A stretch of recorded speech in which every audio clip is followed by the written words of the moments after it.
अनपढ़ गंवार पति, दिल को छू लेने वाली कहानी। शादी के फेरे होते ही मेरी विदाई हो गई और बहुत दूर का सफर करके हम गांव में आ गए। ससुराल पहुंचते ही मुझे एक कमरे में बैठा दिया गया। मैं एक पढ़ी लिखी लड़की थी और मेरे मम्मी पापा ने मेरी शादी मेरी मर्जी के खिलाफ एक किसान से की थी जिसका नाम पंकज था। मैं अपने भाग्य पर रो रही थी, इसके अलावा और कुछ कर भी नहीं सकती थी, बस बैठी रो रही थी। कुछ देर बाद मेरे पति अंदर आए तो मैंने हल्की सी एक झलक उनकी तरफ देखा तो वह एकदम मुझे अनपढ़ गंवार सा लगा। रंग थोड़ा सांवला था। वह मेरे सामने आकर बैठ गया और मुस्कुराने लगा और मुझे देखने लगा। मुझे उसका ये देखना भी बहुत बुरा लग रहा था। वह मुझे एक आंख ना पा रहा था। वह मुझसे कहने लगा, मैं बहुत किस्मत वाला हूँ जो मुझे तुम जैसी खूबसूरत और पढ़ी लिखी पत्नी मिली है। मैंने उसकी बात का तुरंत जवाब दिया और कहा, मैं बहुत बदकिस्मत हूँ जो मुझे तुम जैसा पति मिला है। मेरी यह बात सुनकर उसके चेहरे का रंग उड़ गया। उसे शायद मुझसे ऐसी किसी बात की उम्मीद नहीं थी क्योंकि मेरा दिमाग बहुत खराब था। मेरे माता पिता ने लाख मना करने पर भी मेरी शादी गांव में की थी। मेरे मना करने पर उन्होंने कहा कि लड़का बहुत अच्छा है, अपनी जमीन पर खेती करता है, अच्छे खानदान से है, कमाता भी अच्छा है, तुम बहुत खुश रहोगी। लेकिन क्या खुशी बस अच्छी कमाई अच्छे खानदान तक ही सीमित है? मेरी खुशी कोई मायने नहीं रखती। मेरे अंदर नकारात्मक विचारों का एक सैलाब भरा पड़ा था। मेरे अंदर बहुत जलन थी। मेरे शब्द मेरे बस में नहीं थे। जी चाह रहा था कि अपने पति पंकज पर सारी भड़ास निकाल दूं। वह बोला, क्या हुआ स्नेहा, तुम ठीक तो हो? और यह क्या बोल रही हो? मैंने कहा कि मैं सही बोल रही हूँ। तुम्हारी औकात नहीं मेरे साथ रहने की। क्या तुम मेरे लायक हो? अगर तुम्हें ऐसा लगता है तो यह तुम्हारी बहुत बड़ी गलतफहमी है। जाओ पहले अपने आप को जाकर शीशे में देखो, फिर बात करना।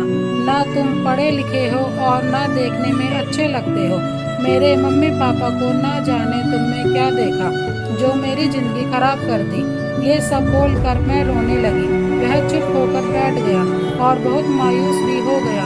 मैंने रोते हुए कहा, मैं किसी और से प्यार करती हूँ। मैं तुम्हारे साथ बिल्कुल भी नहीं रह सकती।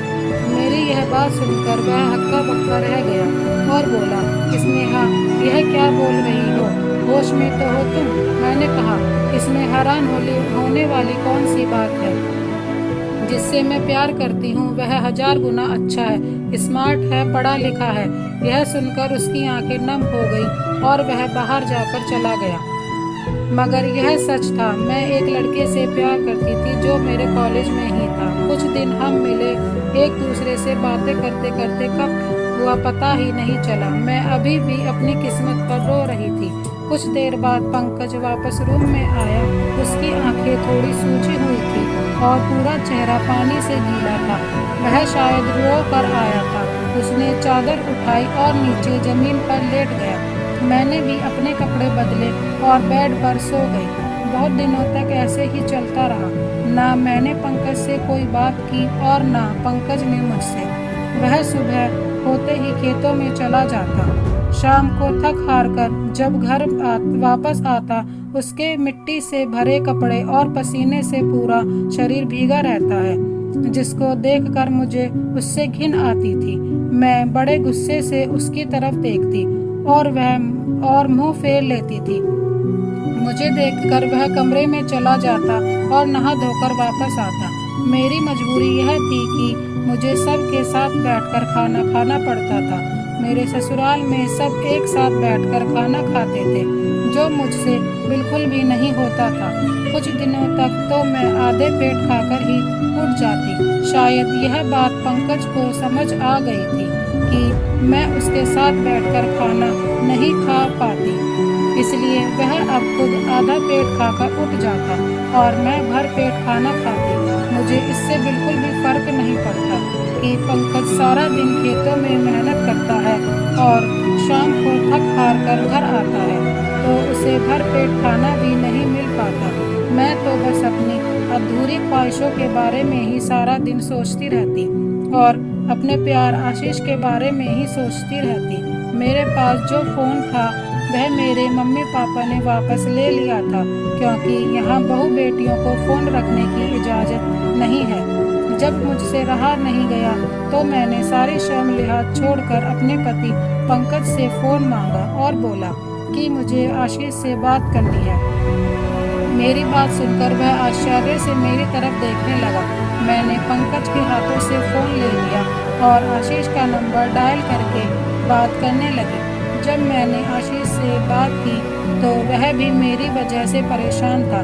मैंने उसे रोते हुए सारी बात बताई। पंकज भी मेरे पास है, इस बात से मुझे कोई फर्क नहीं पड़ा। उसने चुपचाप अपनी चादर ली और ज़मीन पर सो गया। अब तो यह मेरा रोज का काम हो गया था। मैं रोज पंकज से फ़ोन लेती और आशीष से बात करने लगती। आशीष अभी भी मुझे अपनाने को तैयार था। एक दिन बात करते करते मैं अपने रूम से बाहर चली गई। पंकज सो गया था और घर के बाकी लोग भी सो गए थे। मैं आशीष से बात कर रही थी। अचानक मेरे देवर ने पीछे से आकर मुझसे फ़ोन छीन लिया। बोला, बेशरम औरत पति के होते हुए यार बना रखे हैं, शर्म नहीं आती जरा भी। उसकी आवाज़ सुनकर सभी लोग नींद से जाग गए और बाहर आए। पंकज भी आंखें मलते हुए आया और बोला, क्या हुआ, क्या बात है, इतनी रात को क्यों शोर मचा रहे हो? मेरे देवर ने सबके सामने मेरी पोल खोलनी चाहिए, पर पंकज ने बात को संभाल लिया। किसी को कुछ पता नहीं चला। मुझे बहुत गुस्सा आया कि मेरे यहाँ से जाने का रास्ता बंद हो गया। अब मैं आशीष से कैसे मिलूंगी? पंकज ने अपने भाई अमन को झूठा साबित कर दिया और कहा, मेरी पत्नी पर मुझे पूरा विश्वास है, यह ऐसा कुछ भी नहीं करेगी और यह अपनी सहेली से बात करती है। उसने मुझे बताया था पहले ही। मैं अपने कमरे में जाकर पंकज से लड़ने लगी कि तुम्हारी वजह से यह सब हुआ है। तुमने किसी को कुछ क्यों नहीं बताया? तुम मुझे छोड़ क्यों नहीं देते? क्योंकि मम्मी पापा की वजह से मैं खुद कुछ नहीं कर सकती थी। पंकज बोला, अगर मैं तुम्हें छोड़ भी दूंगा तो भी तुम पर कोई इल्जाम बर्दाश्त नहीं कर सकता था, क्योंकि तुम्हारी और तुम्हारे मम्मी पापा की इज्जत मेरी भी इज्जत है। अगर वह लड़का तुम्हें इज्जत के साथ अपनाने को तैयार है तो मैं खुद तुम्हें उसके पास लेकर जाऊंगा। उससे बात करके सारा इल्जाम खुद पर लेकर तुम्हें घर छोड़ दूंगा और तलाक के पेपर भी भिजवा दूंगा। तुम खुशी से शादी करना और खुश रहना। यह सुनकर मैं बहुत खुश हो गई। पहली बार उसके लिए मेरी भावनाएं बदलने लगी थी, लेकिन मैं होश में आई और सारी बात आशीष को बताई। वह भी बहुत खुश हुआ। 2-3 दिन बाद पंकज के साथ मैं शहर आशीष के घर पर गई और पंकज से बोली, अब तुम जाओ और मुझे तलाक के पेपर भिजवा देना। मेरा और तुम्हारा अब कोई रिश्ता नहीं, मैं आशीष से शादी कर लूँगी। पंकज वहाँ से चला गया। मैंने जैसे ही घर के अंदर कदम रखा, आशीष मुझे देखकर बहुत खुश हुआ। घर में उसके अलावा और कोई नहीं था, जबकि उसने कहा था उसके घर वालों को बता दिया है। मैंने पूछा, तुम्हारे घर वाले कहाँ हैं? वह बोला, अंदर आओ, कमरे में बैठकर बातें करते हैं। हम दोनों ने ढेर सारी बातें की। उसने हम दोनों की फ़ोटो ली और किसी को सेंड किया। मेरे पूछने पर बोला, तुम्हारे देवर को फ़ोटो सेंड की है, और बाथरूम में चला गया। थोड़ी देर बाद उसी नंबर से मैसेज आया, लड़की तो लाजवाब है, पर इसकी कीमत 3 लाख रुपए दूंगा।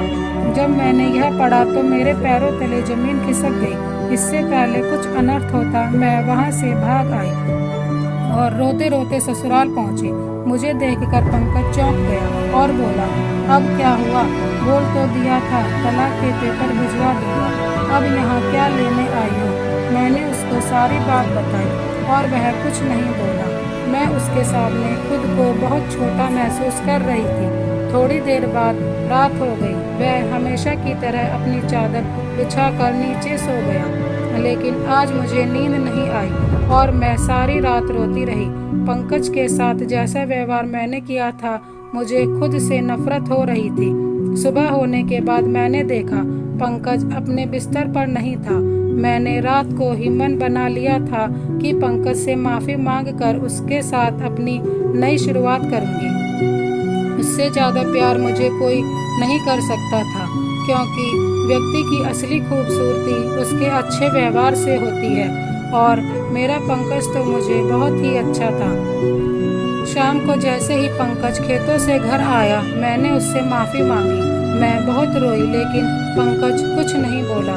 कुछ पेपर दिया और कहा, पढ़कर इन पर साइन कर देना।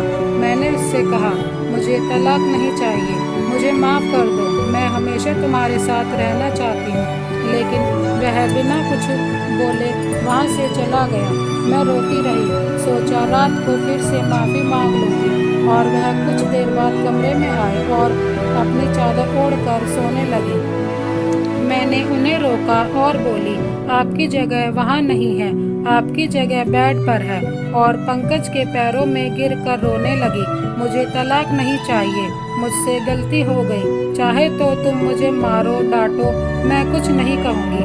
तब पंकज ने मुझे उठाया और बोले कि वह पेपर पढ़ लेती तो ऐसा नहीं होता। मैंने बेड पर रखे पेपर को उठाया। उसमें लिखा था कि पंकज ने अपनी जमीन को मेरे नाम से कर दिया है। यह देख मुझे झटका लगा कि कोई इतना अच्छा कैसे हो सकता है। मैंने पूछा, पंकज यह जमीन मेरे नाम पर क्यों कर रहे हो? वह बोले, कल शहर जा रहा हो, कुछ काम से आकर सब बता दूंगा। 1 हफ्ता हो चुका था।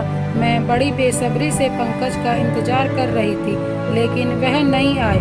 उनकी जगह उनका मृत शरीर घर आया। घर में मातम छा गया। मैं यह सब देखकर बेहोश हो गई। जब होश में आई तो जोर जोर से रोने लगी। उसके दोस्त ने बताया कि उसे कुछ महीने पहले ही पता चला कि वह गंभीर बीमारी से ग्रसित है, जिसका कोई इलाज नहीं। कोई बात तो थी जो उसे अंदर ही अंदर खाए जा रही थी। यह सब सुनकर मुझे झटका लगा। शायद यह मेरी वजह से हुआ था। कुछ दिनों बाद जब घर का माहौल शांत हुआ तो मेरी सास ने मुझे एक लेटर दिया और कहा, पंकज ने दिया था मैं अपने दोस्त को तुम्हें देने के लिए। मैं उनसे बोली, मम्मी पंकज तो अनपढ़ था, फिर लेटर कैसे लिखा? मेरी सास ने मुझे बताया कि वह बहुत पढ़ा लिखा था, तुम्हें कभी नहीं बताया उसने। मैंने भी कभी जानने की कोशिश नहीं की थी। मैं भागकर अपने कमरे में गई और लेटर पढ़ने लगी। स्नेहा, जब मैंने शादी के दिन तुम्हें देखा, तुम दुल्हन बने बहुत सुंदर लग रही थी, तभी मुझे तुमसे प्यार हो गया था। और हाँ, मैं एक पढ़ा लिखा लड़का था, चाहता तो अच्छी नौकरी कर लेता, लेकिन मेरे पापा ने मुझे खेती करना सिखाया और उन्हीं खेतों में आखिरी सांस ली और मुझसे वादा किया कि तुम इस जमीन को कभी बंजर नहीं होने दोगे, जिस वजह से मैं खेती करता था। जब तुमने शादी के रात मुझसे कहा कि तुम किसी और से प्यार करती हो, तो मैं पूरी तरह टूट गया और टेंशन के कारण मुझे यह बीमारी हो गई। जब मुझे पता लगा तो मैंने अपने हिस्से की ज़मीन तुम्हारे नाम कर दी, ताकि मेरे बाद तुम्हें कोई तकलीफ ना हो। और हाँ, अब तुम आज़ाद हो, जिसे चाहो शादी कर सकती हो। यह सब पढ़कर मैं बहुत रोई। मैंने अपने पति पंकज को हमेशा हमेशा के लिए खो दिया था, लेकिन आज भी मैं उसकी विधवा बनकर रह रही हूँ। यही मेरी सजा है। सीख, मैं उन सभी औरतों को यह जरूर कहना चाहूँगी कि मेरी प्यारी बहनों, बेहतर को पाने के लिए बेहतरीन को मत खो देना, क्योंकि पूरी जिंदगी आपको रोने के अलावा कुछ हासिल नहीं होगा। इस वीडियो के बारे में आपकी क्या राय है, कमेंट बॉक्स में ज़रूर बताएं।